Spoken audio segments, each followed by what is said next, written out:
Hello दोस्तों, KP college के online classes में आपका स्वागत है। हम बीए थर्ड ईयर की क्लास में आज हमारा पार्ट 4 है चैप्टर 6 का, और हम क्रियात्मक विकास को लगभग पूरा पढ़ चुके हैं कि क्रियात्मक विकास क्या है, इसके टाइप्स क्या है, ये किस किस तरह से होता है, इसको कौन कौन से जो फैक्टर्स है वो इफेक्ट करते हैं कि जिससे क्रियात्मक विकास कम हो ज़्यादा हो। उसी कड़ी में आज हम देखते हैं कि ये जो क्रियात्मक विकास हो रहा है इसमें किस किस की ज़रूरत होती है, कि किस किस जैसे खेल है, अभ्यास है, प्रोत्साहन है, इनके द्वारा क्रियात्मक विकास कैसे प्रभावित होता है। तो मतलब कि क्रियात्मक विकास में किन चीज़ों का ज़्यादा महत्व होता है उन सब के बारे में पढ़ेंगे। तो आज के हेडिंग है हमारे क्रियात्मक विकास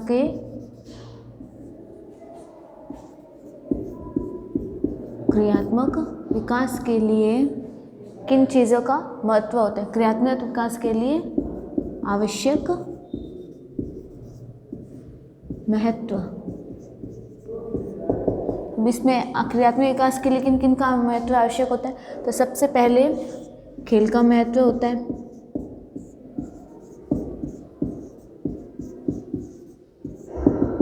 खेल का महत्व, क्रियात्मक विकास में खेल का महत्व क्यों होता है। जैसे छोटे बच्चे होते हैं उनको हम कैसे किस द्वारा सिखाते हैं, खेल के द्वारा सीखते हैं। उसको पढ़ना लिखना कैसे सिखाया जाता है, नर्सरी के स्कूल में छोटे बच्चों को हम खेल के द्वारा सिखाते हैं, क्योंकि खेल के द्वारा सीखने से उन्हें जल्दी उन चीज़ों की समझ हो जाती है, वो लोग जल्दी सीख पाते हैं। मतलब जो खेल वगैरह होते हैं वो खेल, कहानियाँ, गाने वगैरह ये सब हमारे दिमाग को जल्दी कैच कर लेते हैं। इसलिए छोटे बच्चों को कैसे सिखाया जाता है, खेल के द्वारा सिखाया जाता है। तो बालक को खेल के द्वारा सिखाएंगे, उसका शारीरिक विकास हो जाएगा। शारीरिक विकास होगा तो वो क्रियात्मक रूप से अधिक मजबूत हो जाएगा, शक्तिशाली हो जाएगा। तो फिर खेल द्वारा जब बालक को सिखाया जाता है तो उसका क्रियात्मक विकास हो जाता है। तो बालक के क्रियात्मक विकास में खेल का भी महत्व है। मतलब जब खेल होगा तभी तो बालक का शारीरिक विकास होगा, और शारीरिक विकास होगा तो बालक का क्रियात्मक विकास ऑटोमेटिक हो जाता है। फिर उसके बाद और किसका महत्व होता है, खेल के बाद बालक का महत्व होता है प्रशिक्षण का।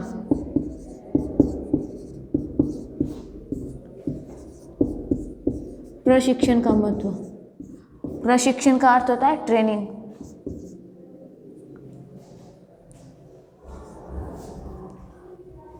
अब ट्रेनिंग का क्या यूज है।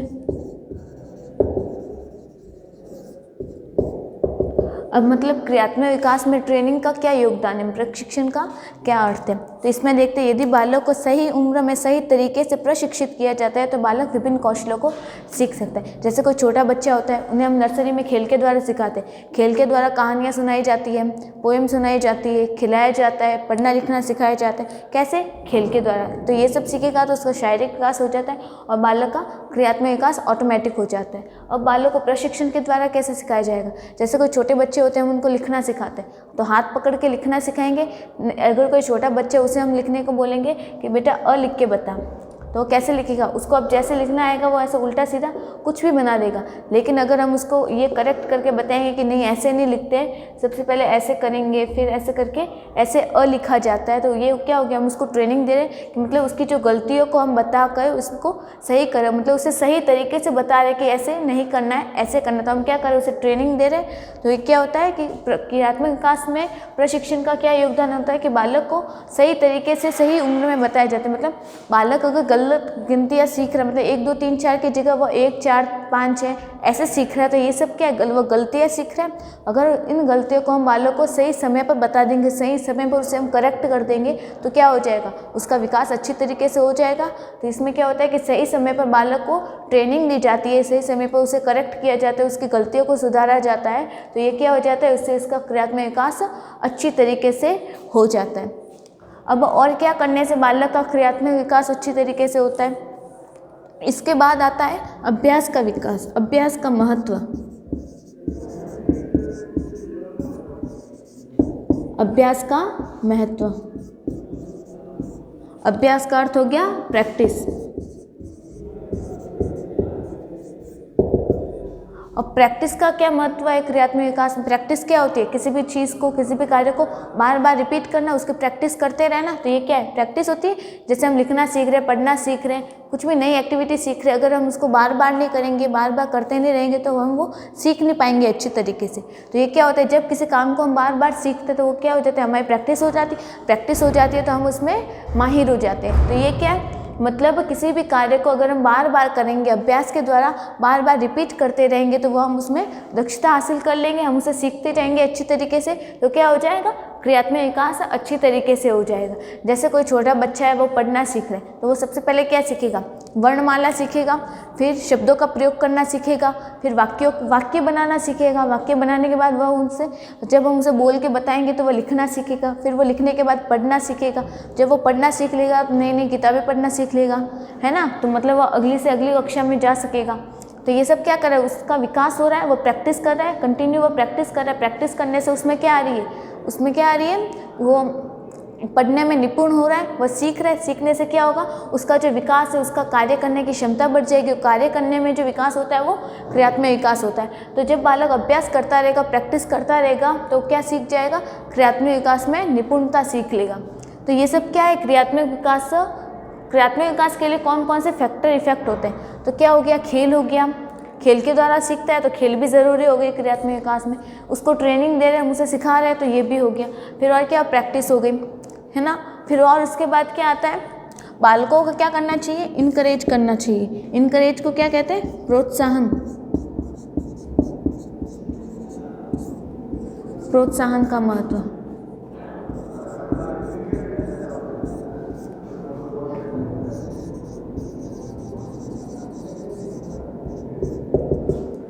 मतलब जब हम किसी को इनकरेज नहीं करते तो उसमें क्या आ जाती है कि नहीं छोड़ो ना, रहने दो, नहीं करना है। ये क्या, अगर हम उसको बताएंगे नहीं ऐसा करना चाहिए, ऐसा करने से ये हो जाएगा, अगर तू अच्छी तरीके से काम करेगा, अच्छी तरह से पढ़ेगा लिखेगा, तो बड़ा आदमी बन जाएगा, तुझे जॉब मिल जाएगी, ये हो जाएगा, मतलब लाइफ सेट हो जाएगी। तो ये सब क्या, हम उसे इनकरेज कर रहे हैं, उसे मतलब मोटिवेट कर रहे हैं। तो मतलब जब हम किसी व्यक्ति को, किसी बालक को मोटिवेट करते हैं, तो उसमें क्या होता है, कार्य करने में दक्षता हासिल हो जाती है, वो निपुण हो जाता है, उसे कार्य करने में इंटरेस्ट आ जाता है। तो ये सब क्या है, इससे उसका क्रियात्मक विकास अच्छे तरीके से हो जाता है। जब हम कुछ भी कार्य कर रहे हैं, तो कार्य करना ही क्या है, कार्य करने में विकास होना ही क्या है, क्रियात्मक विकास है। तो जब बालक को इनकरेज करते रहेंगे, उसे प्रोत्साहन देते रहेंगे कि यस बेटा तू ऐसा कर, ऐसा करने से ऐसा होता है, ऐसा नहीं करना चाहिए, तो ऐसा मत कर। जब हम उसे ये सारी चीज़ें बताते जाएंगे, तो उसमें जो डेवलपमेंट होगा, वो डेवलपमेंट अच्छी तरीके से हो जाएगा। तो ये सब क्या था, क्रियात्मक विकास के अंतर्गत। फिर बालक को और क्या करवाना चाहिए, फिर उसके बाद आता है बालक को आलोचना भी करनी चाहिए। मतलब बालकों को प्रोत्साहन तो देना ही चाहिए, प्रोत्साहन के साथ साथ आलोचना भी ज़रूरी है। मतलब अब आलोचना क्यों करनी चाहिए बालक की, अब आलोचना का अर्थ क्या होता है, आलोचना का अर्थ होता है कि ज़रूरी नहीं कि हम बालक को एनी टाइम प्रोत्साहन ही करें, एनी टाइम इनकरेज ही करें। वो गलत काम करे तो भी हम इनकरेज करें, अगर वो सही काम कर रहा है तो भी इनकरेज करें, ऐसा नहीं होना चाहिए। अगर वो सही काम कर रहा है तो सही काम के लिए हमें हमेशा उसको इनकरेज करना चाहिए, मोटिवेट करना चाहिए। लेकिन अगर बालक कोई गलत काम कर रहा है, लेकिन वो कर रहा है, मना करने के बाद भी कर रहा है, तो हमें उस टाइम क्या करनी चाहिए, उस टाइम उसको आलोचना करनी चाहिए। हम उसको बताएंगे नहीं उसके बारे में, ये नहीं सिर्फ उसको डांट के बताएं, डांट के नहीं, मतलब उसे प्यार से, दुलार से, अच्छी तरीके से, शांत स्वभाव से समझाना चाहिए। उसे समझाएंगे, फिर उसकी आलोचना करेंगे, तब उसे समझ में आएगा कि नहीं मैं ये जो काम कर रहा था ये वो गलत है। तो आलोचना के अंदर देख लेते हैं, जब बच्चा किसी भी चीज़ को नहीं सीख पाता है और सीखने में बार बार गलती करता है, तो माता पिता एवं शिक्षक को चाहिए कि वे बालक के भूल सुधारे, तो स्वस्थ ढंग से आलोचना करें, स्वस्थ ढंग से आलोचना करें। कि ऐसा नहीं है कि बालक को सिर्फ डांट के बताए, आलोचना में सिर्फ डांट मार ये सब नहीं आती।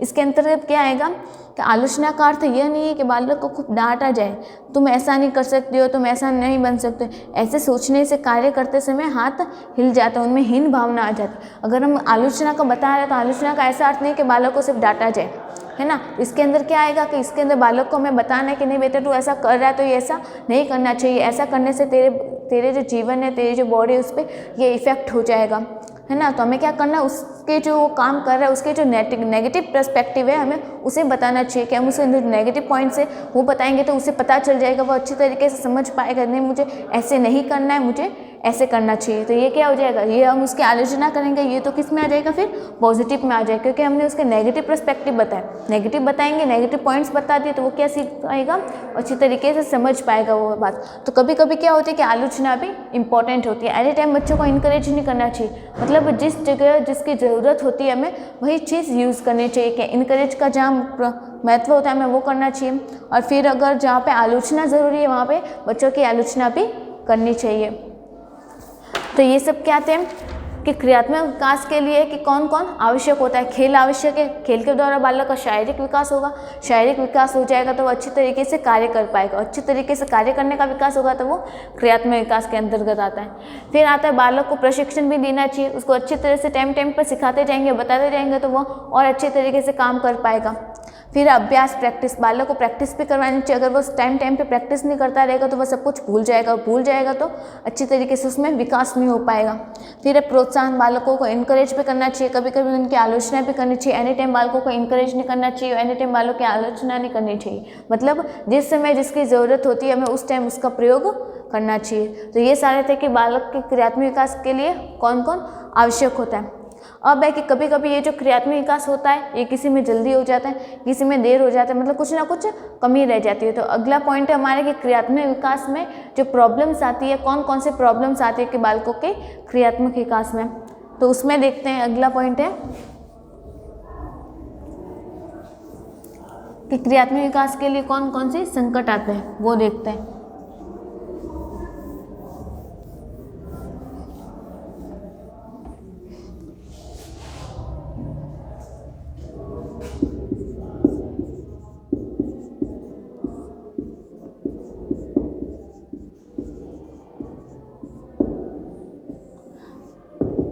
प्रॉब्लम्स इन मोटर डेवलपमेंट, मतलब बालक का जो क्रियात्मक विकास हो रहा है उसमें प्रॉब्लम किस तरह से आ रही है, कौन कौन सी प्रॉब्लम्स आ रही है, क्योंकि हर बच्चा एक जैसा नहीं होता, हर बच्चे में व्यक्तिगत विभिन्नता होती है, हर बच्चे का विकास अलग अलग होता है, मतलब हर बच्चे का ये जो विकास अलग अलग हो रहा है, किसी में बालक का क्रियात्मक विकास जल्दी हो रहा है, किसी में कम हो रहा है, तो इसका कारण क्या है, कौन कौन से प्रॉब्लम्स आ सकती है क्रियात्मक विकास में। क्योंकि कोई बच्चा जल्दी सीख जाता है, कोई देर से सीखता है, कोई टाइम पे सीखता है, तो इसका कारण क्या है और प्रॉब्लम्स कौन कौन सी आ सकती है उसके बारे में पढ़ेंगे। तो सबसे पहला है कि देर से क्रियात्मक विकास।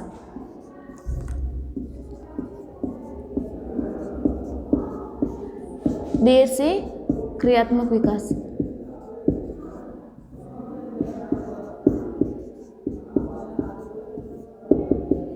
मतलब किसी बच्चों में जो देर से क्रियात्मक विकास हो रहा है कि कोई बच्चा जल्दी सीखता है, कोई बच्चा देर से सीखता है ना, तो ये क्या है, देर से क्रियात्मक विकास। अब इसका कारण क्या है, तो इसमें देखते हैं कि इसका अर्थ है कि बालक अपनी आयु से कम के बालकों की भांति कार्य करता है। अब देर से सीख रहा है तो मतलब उसका जो टाइम पीरियड है वो पीछे हो जाएगा, मतलब उससे जो कम आयु के, उससे जो पिछले आयु वर्ग के जो उसके बाद पैदा हुए, तो वो जैसे सीखेंगे, जिस गति से सीखेंगे बालक भी उसी गति से सीखेगा, तभी तो वो देर से हो रहा है। अगर जल्दी सीखते हैं तो जो उससे अगली आयु के बच्चे हैं, उससे बड़े वर्ग के बच्चे हैं, उनके अनुसार सीखता है। लेकिन अगर उसमें विकास देर से हो रहा है और देर से हो रहा है तो जो इसके बाद पैदा हुए, जो उसके पिछले कम आयु के बच्चे हैं, उनके अनुसार सीखेगा।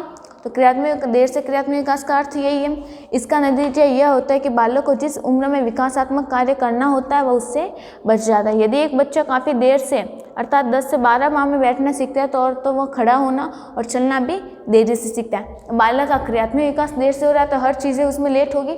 अगर वह लेट चलना सीख रहा है, लेट उठना सीख रहा है, लेट बैठना सीख रहा है, तो सबसे पहले क्या होता है, अगर एग्जाम्पल ले लेते हैं, कोई बच्चा है वो देर से बैठना सीखता है, ठीक है, अगर वो कोई देर से बैठना सीखेगा तो उसके जो उठने का टाइम है वो भी लेट हो जाएगा, है ना। हम छोटे बच्चे की बात करें, जब वो बैठना सीखते हैं, सुबह लेट उठते, उसकी बात नहीं कर रहे, हम क्या बात करें कि जो बच्चा लेट बैठना सीखता है तो वो उठने में भी उसे टाइम लगेगा। अगर वो उठना लेट सीखेगा तो उसे चलने में भी देर लगेगी। तो वो बच्चा क्या करेगा, 1 से 2 या 2 से 3 साल टाइम लगेगा उसको कि उसके वो जो रूटीन टाइम है, जो नॉर्मल या नेचुरल टाइम होता है, उस टाइम तक पहुंचने में। तो उसका क्या हो गया, देर से क्रियात्मक विकास हो गया। तो देर से क्रियात्मक विकास में क्या होता है, तो जो संकट आते हैं क्रियात्मक विकास में, वो तो क्या आता है, बालक जब देर से चलना सीखते, देर से उठना सीखते, उसका जो क्रियात्मक विकास है वो लेट हो जाता है। अब इसका कारण क्या है कि बालक में क्रियात्मक विकास लेट क्यों हो सकता है, तो इसका कारण है कि उसकी असामान्य शरीर रचना। असामान्य शरीर रचना का अर्थ क्या है, जैसे कोई बच्चा होता है वो शारीरिक रूप से विकलांग या अस्वस्थ होता है, तो उसमें ये देर से क्रियात्मक विकास हो जाएगा। और क्या कारण होंगे, और है कि अभ्यास और प्रोत्साहन का अभाव, मतलब जब बालकों को प्रैक्टिस नहीं करवाई जाती, उनको इनकरेज नहीं किया जाता टाइम पे, उनको खेल द्वारा नहीं सिखाया जाता, तो इन सब के द्वारा बालक का क्रियात्मक विकास लेट हो जाएगा, है ना। तो इन सब के द्वारा लेट हो जाएगा। और क्या हो जाएगा, जब उनमें बुद्धि की कमी होती है, बुद्धि की कमी मतलब हर बच्चा एक जैसा नहीं होता, किसी में कोई ज़्यादा इंटेलिजेंट होता है, कोई मीडियम होता है, कोई एवरेज होता है, कोई लो होता है ना। तो क्या होता है कि बुद्धि भी बालक के क्रियात्मक विकास को प्रभावित करती है। तो सबसे पहला संकट क्या आता है, जब बालक देर से सीखता है। और क्या आता है, तो दूसरी प्रॉब्लम क्या आती है, जब क्रियात्मक विकास लेट होता है तो कौशलों के संबंध में अवास्तविक आकांक्षाएं,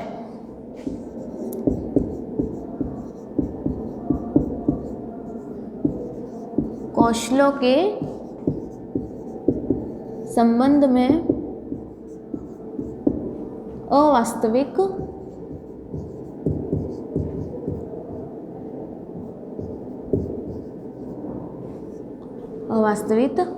आकांक्षाएं।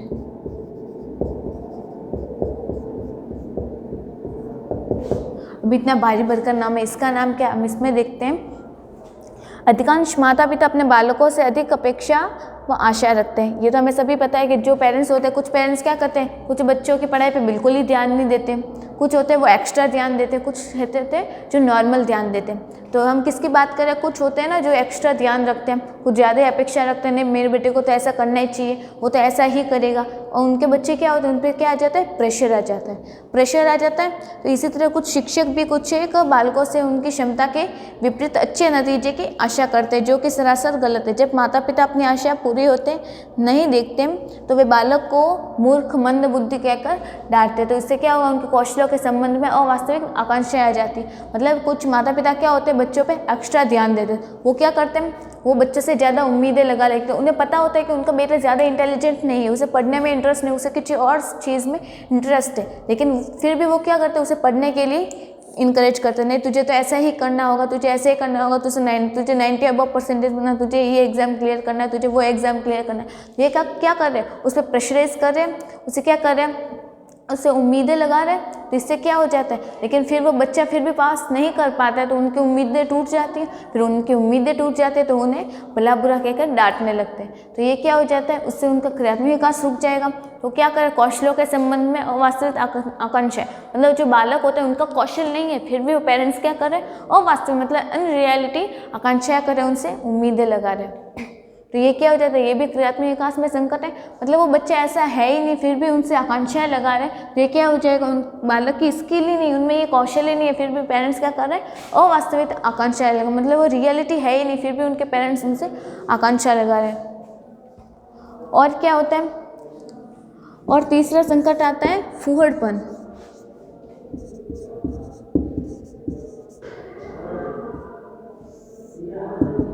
अब फूहड़पन क्या होता है, इसमें देखते हैं, यदि बालक किसी भी कारण से अपनी उम्र के अनुसार तय किए गए मापदंडों को पूरा नहीं करता है तो उसे फूहड़ कहा जाता है। वे सभी बालक जिन्हें फूहड़पन की श्रेणी में रखा जाता है, ये जरूरी नहीं है कि वास्तव में फूहड़ हो। कई बार माता पिता एवं अभिभावक बालक के शरीर रचना एवं आकृति को देखकर उसका मानदंड तय कर लेते हैं। जो बच्चे अधिक तनावग्रस्त होते हैं उनमें फूहड़पन की समस्या अधिक होती है।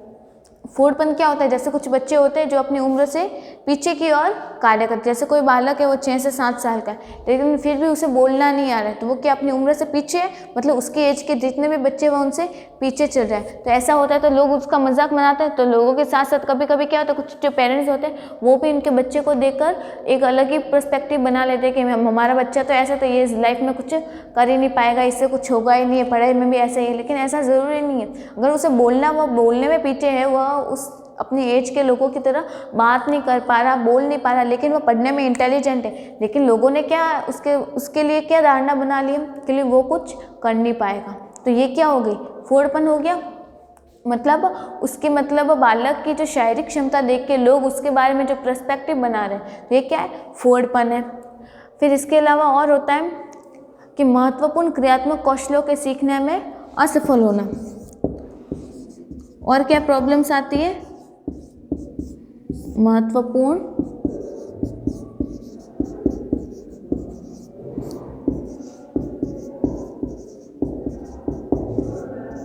महत्वपूर्ण क्रियात्मक कौशलों को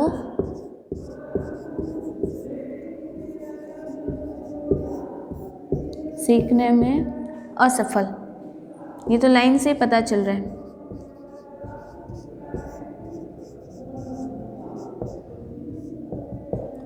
अब अब इसका अर्थ क्या है, जो इम्पोर्टेंट कार्य होते हैं कि लाइफ में हमें बच्चों को जो कुछ करना चाहिए, जैसे हमसे खाना सीखना चाहिए, चलना सीखना चाहिए, बोलना सीखना चाहिए, उठना, पढ़ना, लिखना, कुछ भी काम करना, ये सब नॉर्मल चीज़ें होती है।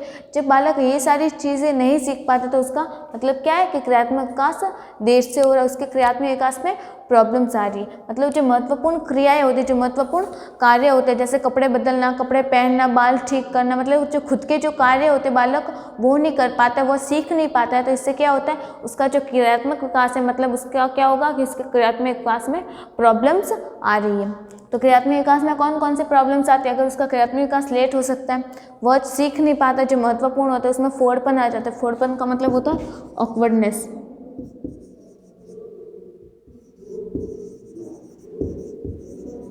ऑकवर्ड हो जाता है ना लोग, तो ऑकवर्डनेस और कौशलों के संबंध में अवास्तविक आकांक्षा है कि पेरेंट्स बच्चों से कुछ ज़्यादा ही उम्मीदें लगा लेते हैं, लेकिन जबकि वो बच्चे ऐसा होता भी नहीं, उनके पता है कि उनका बच्चा इंटेलिजेंट नहीं है, फिर भी वो उनसे उम्मीदें लगा रहे कि हमारा बच्चा तो 90+ लाएगा।